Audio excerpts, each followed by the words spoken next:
All right, welcome back to another episode of the Sports Den. I'm the sports editor for the New Mexican, Will Weber, and as always, joined by James Barron. And every week, we're getting closer to the finish line of summer vacation, James. I know you and I kind of stare at each other during the course of the summer, so we have nothing to do. So Yeah, we're almost there, man.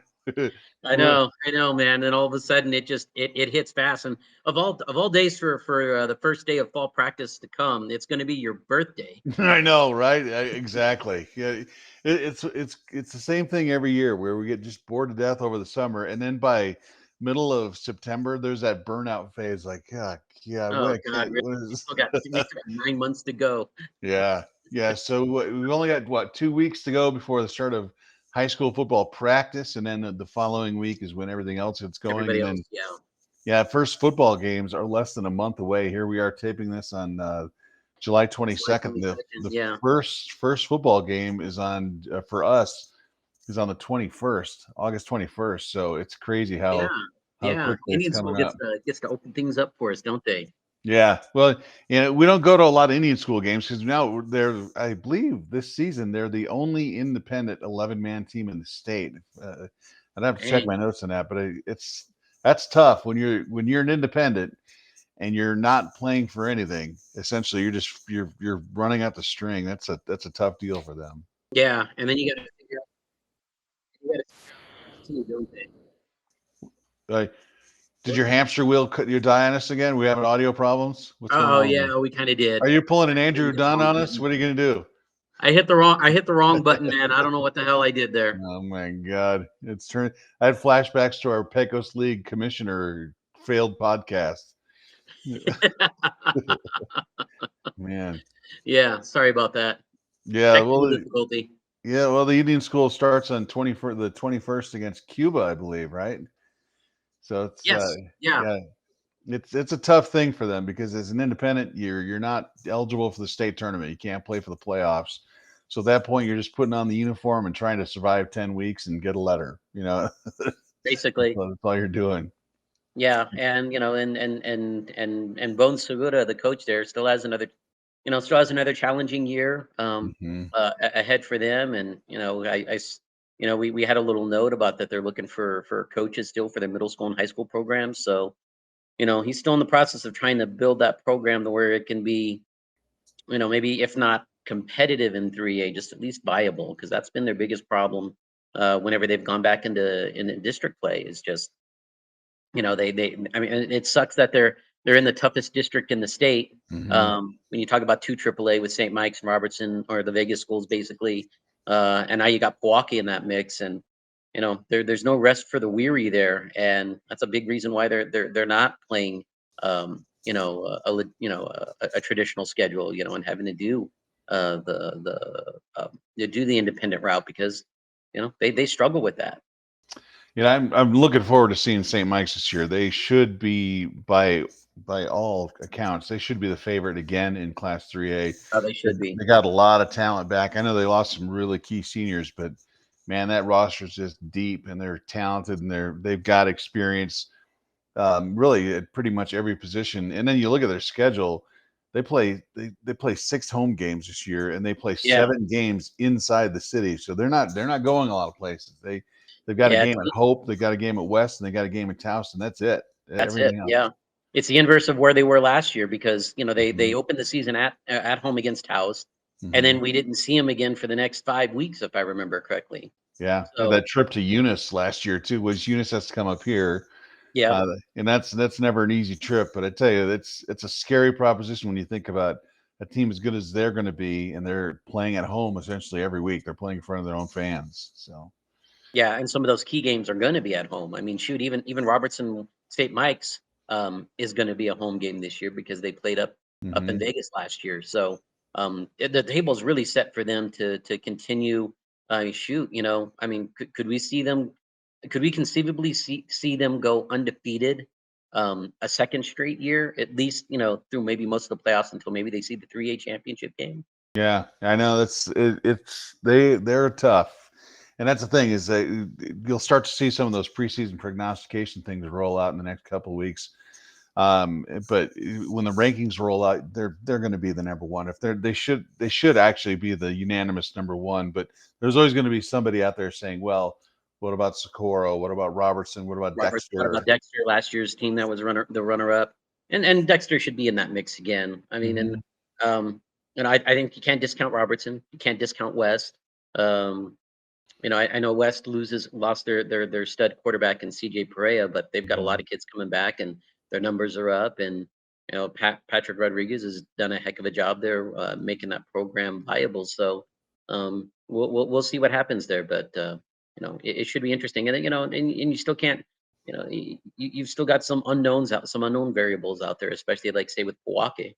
Hmm. I mean, is this the year? I mean, is this the year that they make that breakthrough? I think Zeke Viegas has really been high on his kids and thinks that they can make that jump. But maybe this is the year that they finally do it.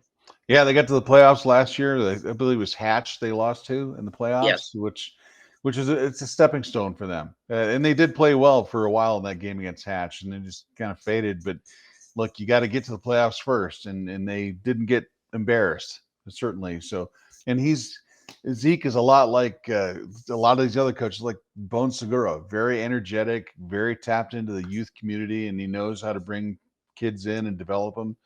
But yeah, you're right. Now, where they are now is where conceivably the Indian school could be in a couple of years, but it's time for Milwaukee to take that next step. Can they actually win a district game against a team they're probably not supposed to? Can they knock off St. Mike's or West or Robertson? And that's probably the next big test for them. No, it certainly is. And I mean, really, in all honesty, I mean, this is their last year in 3A. Next year, when they do alignment, they'll be going back up to 4A, mainly because the provisions that they have with the relegation system, in which once you make the playoffs, basically it's like, okay, you're going back up, and that's where they're going to be at. Uh, Yeah.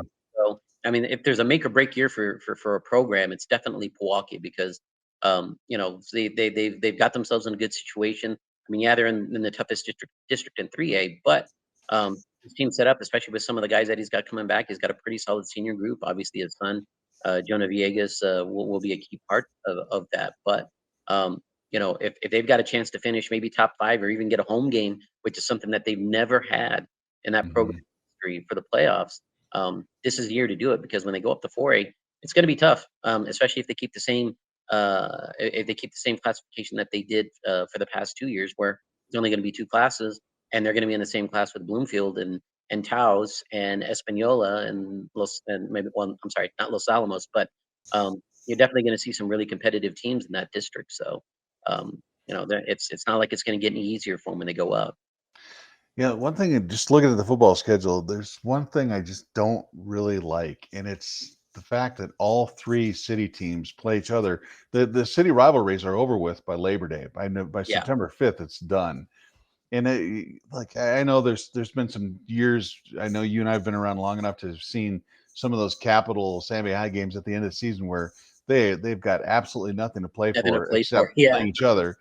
So maybe there's a sense of optimism by having them up so close, but by week three, you're done with the city rivalries. St. Mike's isn't playing the Indian School later in the season either, so this is it. And for a team like Santa Fe High, they open the season on the road at Capital, and then they come back 2 weeks later and they're playing St. Mike's at home. In Santa Fe High, I've seen this a lot since they've been in 6A. If their entire season almost inevitably falls down to those first 3 weeks because yeah, that's their only real chance at a victory. You might knock off a team in the district, but they're not a 6A team. They if anybody should be relegated, if anybody should have a shot at the next level down, it's Santa Fe High. But yeah, it's a tough situation for the Demons because no matter what, if you want to do anything, you're going to have to go through the big shot knuckle dragging beasts of 6A, like the La yeah. Cuevas of the world of The Sandia and Sandia's getting the Eldorados. yeah, exactly. And then their season, they only play 4 games at home all year. So they have 6 on the road, and their last 3 or 4 games are all on the road in the district. So that's a tall, tall task for a team that is just man, they need a hug. So No, kind no, of they do, and the factor in that you got a new coach in Adrian Gonzalez. We're going to see what uh, how they do under his guidance. there's a lot of change there, but you almost kind of, I mean, you hate to say it, just because I know these guys are going out there wanting to compete, but if you get another 2-8, 1-9 season, well, you're going to drop down to 5A probably, Hmm. and you're going to be in a district, with Capital, with Highland and Valley, and maybe even Manzano. I think they might end up moving back up just because of their success. But still, those are schools that they're probably closer aligned to than they are in 6A. Hmm. So I mean, do you? I know they want to compete and they want to win, but at the same time, it's like in the back of your mind, are you like, yeah, it wouldn't be so bad to spend a couple of years back in 5A. That's got to be rough if you're a kid at Santa Fe High and just knowing that it's all I wouldn't say it's quite as bad as the Indian school. At least Santa Fe High, there's a chance, a dream, a sliver of a A hope that you get to slim the chance, playoffs. though. Yeah, Let's be honest, it's a slim chance. yeah, but when you get down to that end of that district season, you're playing La Cueva, which always has, one, two, Yeah. three Division I level guys on it. They probably have half a dozen guys are going to play in college somewhere. That's rough. That's a safety issue in a lot of ways. So yeah, No, it is, and you look at, really, they're on the road for the last 4 weeks of the season. Just looking at that's their schedule here right tough. now, they go to Atrisco, play at Los Lunas, play at La Cueva, play at West Mesa. Your last home game is El Dorado, and that's September 26th. Yeah, And you spend all of October on the road. yeah. That's a tough schedule right there. Yeah, their Super Bowl is going to be Capital in week 1, and then they play the Horsemen on September 5th. And then you throw in the excitement of Zozobra and all that other stuff. So Yeah, it's yeah. you have all this. It's like having the Daytona 500 and the Super Bowl within a week of each other, which we do every February. That's kind of what it is right there for us. And then look, Capital. You and I both saw Capital a lot last year. There's a lot of talent there, but man, they could not score. They were just one No, of they the. could not. That offensive line really struggled, and that's going to be the key to their success. If they keep that group together, and if they got stronger in the weight room and they Mhm. got better in the weight room, they should be all right, because I think there's some skill guys there. Yeah, they lose their quarterback. They lost their quarterback in Devin Montano, but they had they had the young sophomore, oh shoot, why am I blanking on the sophomore kid, man? It was You're asking me. You're Jaguar Ace James. I thought Bachicha, you had that's all who it the is. I know, Ace Bachicha, that's who the guy was. Um, Bachicha, he got a lot of experience last year. He played 2 or 3, he started 2 or 3 games. He saw some action and probably a couple of others. So, I don't think there's gonna be that transition like some other schools might have when you lose a good quarterback. It takes you a little while to kinda get yourself back, to kind of reestablish that identity. And I think with Bachicha, they're gonna run probably a little bit more of a standard offense that I think Coach Sean Michael Salazar wants, which is they want to run the ball more, while also being able to take advantage of the pass if they can get defenses to creep up on them. But again, the issue is going to be, can your offensive line do the job on that end? Because I think this team is capable of competing in that district and probably playing, get themselves into the playoffs. I mean, they weren't that far. I mean, they were 3-17 last year, but they were a couple of wins away, or at least one win away, maybe from making the playoffs. So, Yeah. Yeah, in you that know, district, they can compete. They're right there. yeah, definitely. I mean, they're in I mean, unlike Santa Fe High, where, I mean, they're really undermanned. Um, Capital, I don't think is in a similar boat, because they showed that they could compete for the most part. They outside of the Miami game last year. I mean, and I think Los Alamos too. That first game of the year, or the first district game that they had at home. Um, all the other games were winnable games. They just Mhm. they just needed to get a couple of breaks and a couple of stops late in those games to be able to change their luck around a little bit. God, Santa Fe High should be in that district. I think, No, I'm they not should saying be. Santa Fe High would be a playoff team, but they could certainly approach 500 if they played at that level. No, they certainly could. And like you said, I mean, they're in terms of size. I mean, they're always going to be they're either going to be one of the biggest 5A schools, I mean, in football, they're going to be either one of the biggest 5A schools or one of the smallest 6A schools. And Mhm. I think, in one of the stories that I wrote last year about Santa Fe High and its plight, I think that the biggest issue that they have is, they have good players, but they don't have elite level players. I mean, you look at a La Cueva. I mean, when they had Posa and Mhm. they had Dyer and all those guys. I mean, they had dynamic players that you had to account for, and if they broke free, they were going to go to the house. Santa Fe doesn't have that. Santa Fe has some solid guys all around them, but talent wise, I mean, especially from an elite level, it's just not there. They don't have those types of kids. They're good, hardworking players, but there's no game breakers out there, and that's kind of what they've needed the last few years. Yeah, LaQueva was just so good last Oh year. yeah, My goodness. yeah. They got a Big Ten linebacker. They got an offensive lineman who's going to the Big Ten. I They got know a quarterback who's three going to guys the Big that three 12. guys that are D1, right? Yeah, and not just like it's not New Mexico State D1. We're talking about power Like conference legit guys. D1. I mean, Yeah, power. Yeah, yeah. And and, and so and that's why you want to go watch LaQueva plays, not to have him beat up on Santa Fe High. It's like, well, this is kind of neat. You get to see the Smithsonian yeah, Institute's coming to town. You got to go check it out. yeah. So, And even though they lost all those kids, they're still going to be tough this year. They're still probably the team to beat in that district. Although I think you got to keep an eye out on Sandia just because they had some good young talent there. They added a guy in George Smith who I think will be kind of a jack of all trades type of player because he mhm. can run with the ball, but he can catch and he's a pretty dynamic athlete. We saw that last year when he was at Robertson, both on the football field and on the basketball court.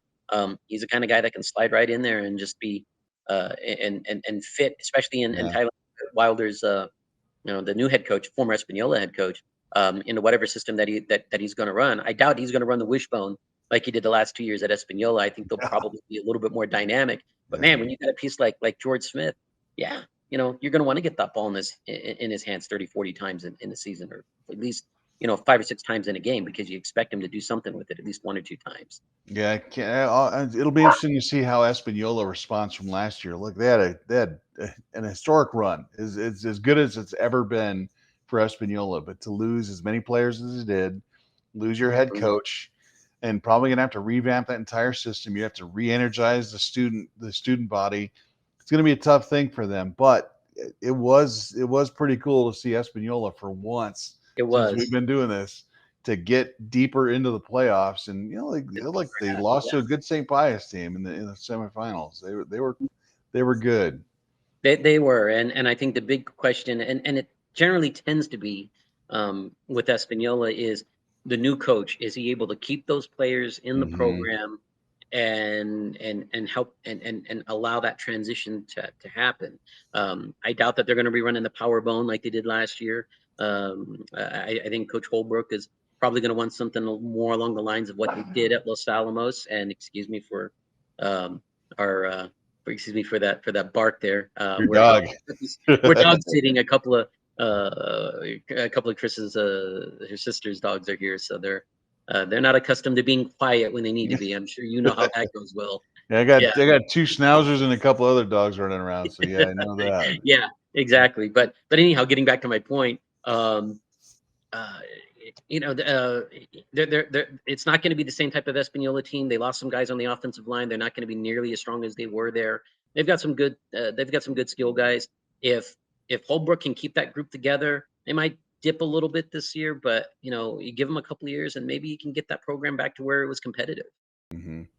And I'm curious to see some of the other teams. I want to check out Milwaukee. I'm looking forward to that. Want to see how Robertson does in a new era for them. West Las Vegas should be competitive. West Las Vegas has never had a shortage of skill guys that can play. So see what they have. But like school like Los Alamos. You and I have been up to Los Alamos a million times, and every Yeah. year is the same thing. It's like this could be the year where we go 9-1 or 8-2. You hear that the same story every single year. It's like so I think we could basically write the Los Alamos preview story right now, saying this could be the year where we're going to go 8-2. You're gonna hear that out of the coaching staff, every single player. But Los Alamos is that they're the good team that just can't quite get over the hump. So Yeah. And last year I think was kind of a was kind of it was kind of the nadir of this program. I mean, they had a lot of good pieces in place there. They mhm. had a good quarterback. They got a good young running back. I mean, there were a lot. I mean, they were a really good team there toward the end of the season. And they had a shot, man. They were only down 6 points to if I remember correctly, I think it was Santa Teresa in that quarterfinal game. And they just kind of ran out of gas, and Yeah. they gave up 3 touchdowns down the stretch to lose that game by about 30 points or so. But they were in it. And this year might be a little different. They've got some holes in the offensive line. They've got to get a new quarterback, and I think they're going to go a little young there, maybe a sophomore or freshman. I think that might be in the running for the quarterback position. But they'll still be tough. I mean, in that district, they're probably still one of the teams to beat there. Probably them and Valley. Those are the 2 teams, and maybe Highland as well. But I mean, that's kind of what you're looking at. I mean, they're still going to be in the conversation. It's just a question of whether or not they're able to fill those holes that they have from graduation. I cannot wait until high school football season starts. Look, it's kind of a drag to go through the 2-a-day stuff, but that's the exciting time. That's where every Yeah. camp you walk into, everyone's optimistic. Even the teams that know they're going to struggle, there's always a sense of optimism, and there's nothing quite like the first couple of weeks of preseason practice where everyone's just excited to be there. Now you get into mid-September and everyone's going to be quitting. Heck, by September, it'll be like that, man. That's when's basketball start. That's kind of what it gets to for that. But look, we'll take a little bit of a break. We'll come back. We'll talk about some of the other sports, including, of course, the thing that you guys are all waiting for, the Santa Fe Fuego, who I think, correct me if I'm wrong, James, I think they got mathematically eliminated from the playoff race. We could talk about that after the break. Almost. Oh, yeah, the tragic Almost number. there. Almost tragic number is closing in fast for them. So yes, we'll take a break. We'll come right back and we'll put a bow on this thing.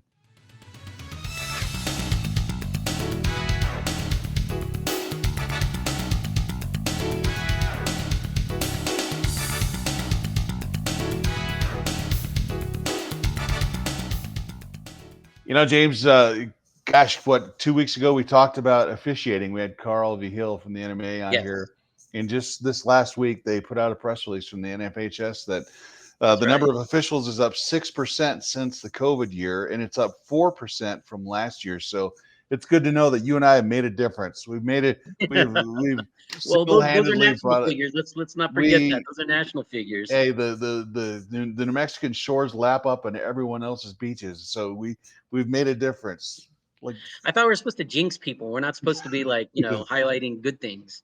Apparently, we're good at getting officials to show up. So all That's hands the only on thing we can do, right? the NFHS should send us a big fruit basket for getting the numbers of officials up. So good job with that. Yeah.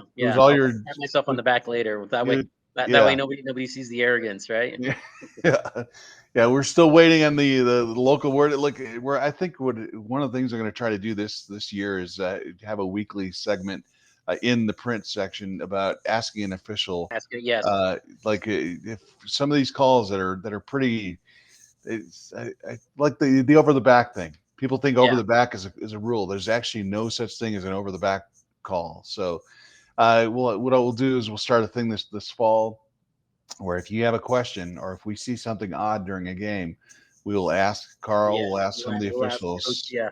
We'll get an official on here to break it down. So. Yeah, ask the official. So whatever you got, and I don't want to hear any questions like, "Oh, call it both ways." We're gonna get that you hear that all the time. Oh, I'm sure we're gonna get some of those too. People that it doesn't matter how much you explain it to them, they still think that they still think that referees have it out for Santa Fe High or Espanola or whomever. It just doesn't matter what you do. They're inclined to believe it, and by damn it, that's what they're going to believe. You can't change their mind. Well, last week you had a chance to go to the JB White Memorial Tournament, the basketball tournament here in town, and actually partially in Pewaukee too. How'd that go? Oh, it was pretty good. I think there was a really good turnout. There was some good local teams. I mean, most of the 90% of the teams that were actually 95% of the teams, I believe, were from the Albuquerque or the Santa Fe area. So it was it was good to see some kids that you're kind of familiar with. I ran into a couple of guys that were from like Espanola and West Las Vegas. They were playing on some club teams there, so there was there was some good competition there. There were quite a few. The fan turnout was pretty good as well.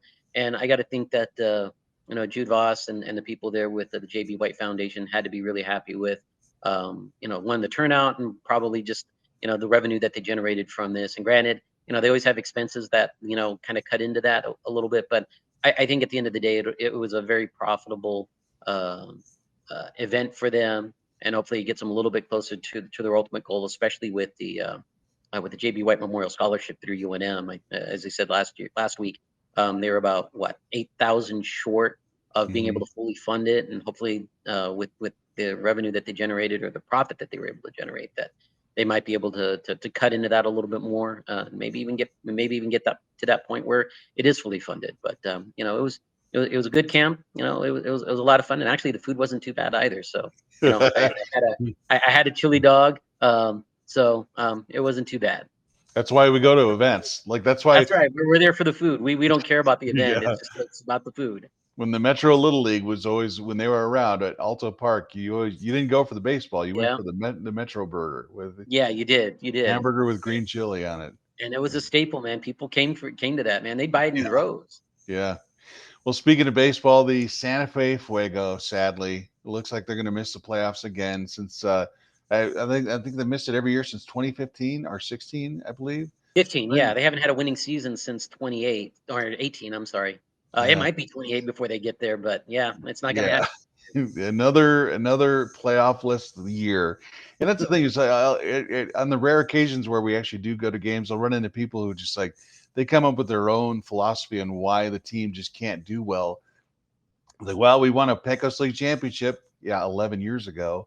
But Yeah. I you have mean to that remember there were fewer teams back then, so the talent pool was quite a bit better. It was better back yeah. then. It's watered down to the point now. So I would point to two reasons why the Fuego have kind of stunk it up lately. It's not office moves. It's not anything like that. It's the talent pool is diluted because the league is bigger now than it ever has been, and two, the pitching is just atrocious because I think the mound is in such bad shape at Santa Fe. Look, you cover any Fuego game, you look at the stats from any home game, and the walks are just off the charts. Like both teams are walking 10, 12, 14 guys a game Yeah. because you're pitching on a dirt hill instead of an actual mound. I think if they actually invested in a mound, the pitching would improve. There's nothing you can do about the altitude. There's nothing you can do about the small dimensions, but Yeah. if you have a pitcher who feels comfortable on the mound instead of standing in a hole and then stepping forward into a In a hole, whole yeah. yeah, Yeah, that's there's it's. got to be some better maintenance there on that. And again, I mean that's something that the organization itself is rather limited in what it can do. Mhm. I think some of that also falls on the city to kind of step it up a little bit and maybe try to figure out a better a better option. I mean, maybe it's time to just consider maybe turfing that infield. Maybe that's what they need to do, or turf the entire field. But again, because Fort Marcy is not just the Fuego. I mean, Yeah. they use it for Zozobra. That area there is also used. Well, not the baseball field itself, but definitely the park over by the recreational center gets used for other events too. So it's not as simple as just simply saying, "Oh, let's just turf it and be done with it," because there's an aesthetic appeal to it, having people feeling the grass when they're Yeah. there watching old man Gloom get burned down. So, Well, maybe that'd they're be just about talking a about $1 million project, probably 1.5 million, because you'd have to grade the easily. field. Yeah. And my concern is the fact it's an open park. Anyone can walk out there at any time. So, Hmm. throw a cigarette butt down or you come to watch this over and you do something. Lord knows what's going to get left out there. Absolutely. If you're going to turf that thing, you're going to have to close it off. And can you imagine the outrage that people would have saying, "Oh my gosh, you're going to close off this historic park. I've taken my dog to play frisbee out there forever, and you're closing it Hmm. off for a team that's here for 2 months." It's a great idea, but just like so many other great ideas in the city of Santa Fe, it's not going anywhere. No, it's not. I mean, when you have too many divergent interests in whatever you have, Yeah, a lot of times you never find a consensus on that. And when you do find a consensus, generally neither side gets what it really wants. And so what you end up doing is just you really don't improve the situation. You just keep it kind of status quo, or you make it worse. And then yeah, people have even more to complain about. So, but you threw a bunch of money at a problem that you didn't really fix. yeah. Then the Pecos League is all about over promising stuff. Of course, they were promised an Are we still infield tarp. have they got the tarp yet? No, they haven't gotten the tarp. Okay. Then they were supposed to have the center field camera so you could see when you're Mhm. when you're paying to watch them online, you can actually get the center field camera view. Never got that. Nope. So, and then they've talked about doing something with the backstop, which I know is a city property, but the backstop is always there's a little hole about yay big in the backstop, so directly behind home plate. I've never actually seen a ball come through there, but if you're sitting in the grandstand watching a game, eating your That hot ball could dog, come sailing through the there. ball comes flying through there. That thing's doing it. The exit velocity is probably 95 coming through that hole, and it takes a perfect shot. But that seems to me that you better call Saul time. You better call up your attorney and just have somebody come out and ask for some money. But no, it's so the Fuego are almost done. The season, another Yeah. long, forgetful We got season. about But 10 look, days left. I think about 8 days left in the season, right? yeah, but they've had some good storylines. Like I did a story last weekend about how they had a special needs camp for kids and young adults who are dealing with disabilities, and you can tell the players are actually showing up and doing things like that. But man, at the end of the day, you kind of want to see them win. They're just not doing it. So sorry, Fuego, Yeah. another season. But Yeah. the big question of the week, James, is have you been to the new Superman? I did ask Matt before. Matt has not Mm, seen Superman. Have you not seen Superman yet? I have not seen Superman. I've been a little busy doing other things, you know.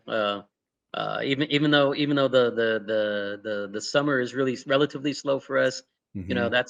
you have other obligations, as you know, Will, when you have a Yeah. significant other.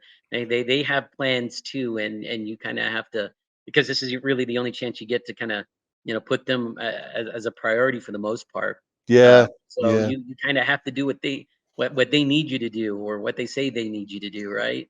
Yeah, I've done that. I've had to go to the farmer's market and it's like, come on, Yeah. who grown man wants to go to the farmer's market and buy chili Ristra? Like, really? Come on. I want to go watch Yeah, Superman. that's the last thing you wanna do, right? Yeah, so go walk around looking at the same booths, people selling the same stuff, but Mhm. there's some things like it's a small price to pay, I guess. So Yeah, yeah, it is, it is. At some point, we'll probably see the new Superman. I mean, unfortunately, Chris is not a big fan of all the superheroes out there.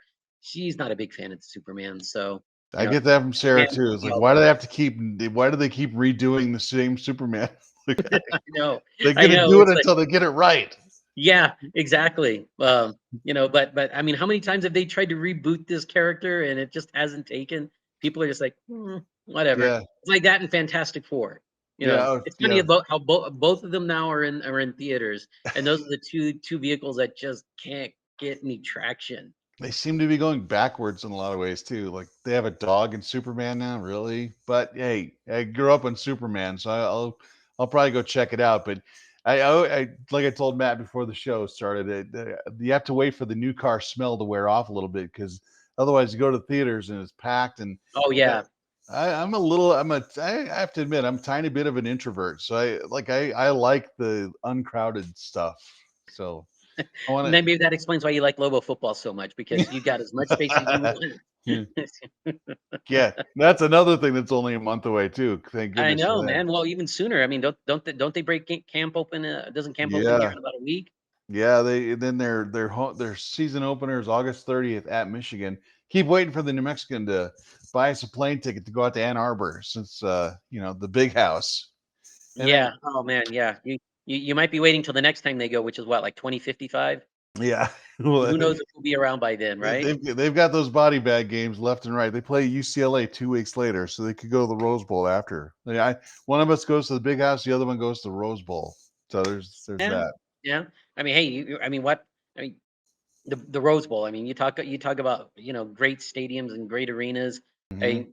Rose Bowl's got to be in the top 10, maybe top five of venues that you need to see before you die, right? Yeah, I've been to the Rose Bowl. I haven't actually been inside. When I was in Pasadena, that was closed off. It was kind of cool being there, but never been to the big house. Like we talked about it before the podcast started. My Hmm. son is on the East Coast right now. He went to a game at Wrigley Field, which I've never been to. He saw the Cubs last week playing the Hmm. Red Sox, by the way. Yeah.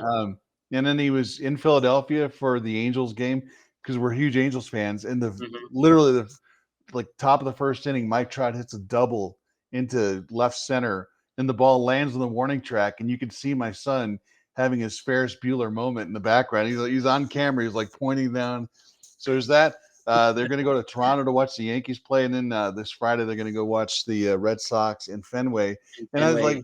like, I'm pushing 90 years old, and I've been to like Los Alamos. This kid's been everywhere. You, Like, you've been to more stadiums in New Mexico than you have, no, baseball stadiums, and you're a huge baseball fan. That's the sad part, man, dude.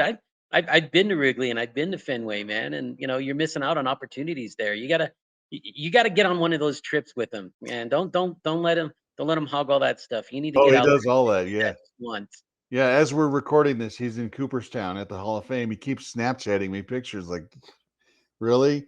You're killing Boy, me. he's Yeah. really rubbing it in, isn't he? Yeah, that's all right. Then he has to go back and then play sophomore year at Eastern New Mexico. So payback is coming for that. So Yeah, I still think he's kind of got. I still think he beats you on that, man. I mean, he may have to go to Portales, but I mean, he knocked off a lot of places off his list. yeah, You talk about you talk about Wrigley, you talk about yeah, Fenway. He was, didn't see Yankee and he saw a Yankees game. I mean, Yankee yeah, Stadium. Come on, man. yeah. He's been to the You talk Bronx. about maybe the three the three biggest or maybe most popular stadiums in Major League Baseball right there, and he did it all in a week. I know. I hate him. I hate him for that. Oh God, dude. Dude, you Yeah. got to do your own, man. You got to figure out a way, man. Just take 10 days off and do it, and then just send him all the Snapchats. Well, this is a summer where our intern Henry Kaufman, he went to Wimbledon too, and he's sending us Oh, updates from Wimbledon. Like, golly, how much money do you people make? I Where know, and he was at the Final Four. no, he was in the national championship game. Yeah, I mean, That's dude, you yeah, were getting left behind in the dust, man. yeah. But every now and then I get a wild hair. I run on down to Walgreens and buy a candy bar. So there's that. It's Oh boy, man. yeah. Look out. Slow down there, man. I know. That's a bit out of your price range, man. That's right. That's right. You're overextending yourself there. Well, look, we went guest free this week, but we promise we will have a guest. Yes, we will. I'm gonna blame Matt Dahlside for us not having a guest this week because it's easier to blame Yeah, Matt than take responsibility for myself. So let's wrap yeah. this thing up. That's always the easy that's always the easy out. Yeah. Matt really doesn't offer much resistance, at least publicly. Maybe in the background, maybe that's the reason why neither one of us have gotten any raises or anything the last couple of years. Matt keeps dogging us. Although Matt does like my different backgrounds, so I try to change up the How many more? background. How many more, dude? Did you just cut a flannel shirt and This just put is that in the background, or what? this is a flannel blanket hammered to the wall right behind me. So it's not a scientific. Maybe next week I can put something Okay, else. the bigger question is, what room are you in? Yeah. My kitchen. So actually behind me is a toaster, my coffee pot. There's a spice rack behind me. I'm surprised this thing survived the entire. I thought it might have fallen down or something. Oh, But I'm kind of waiting for it to collapse on you. yeah, Maybe it will here in the next couple of minutes. yeah. See my bag of bagels in the counter right over here, right behind me. So, all right. Another riveting podcast from the Santa Fe New Mexican Sports Department in the Yes, book. we made it through. I think I'm hoping we at least got to half an hour. I mean, if we didn't, then we're just not doing our job, man. Because usually they're telling us that we go too long, and now we can't go long enough. Yeah. Today we had zero plan for the show. We went about 40 minutes. So Yeah, good something job. like that. We're in that Yeah. range. All right, we will see you next week, and thanks for tuning Yes. in. If you have, of course, if you have any story ideas, just let James know. He'll take care of it for you. All Yeah, right. yeah, I'm all over it. All right. Later.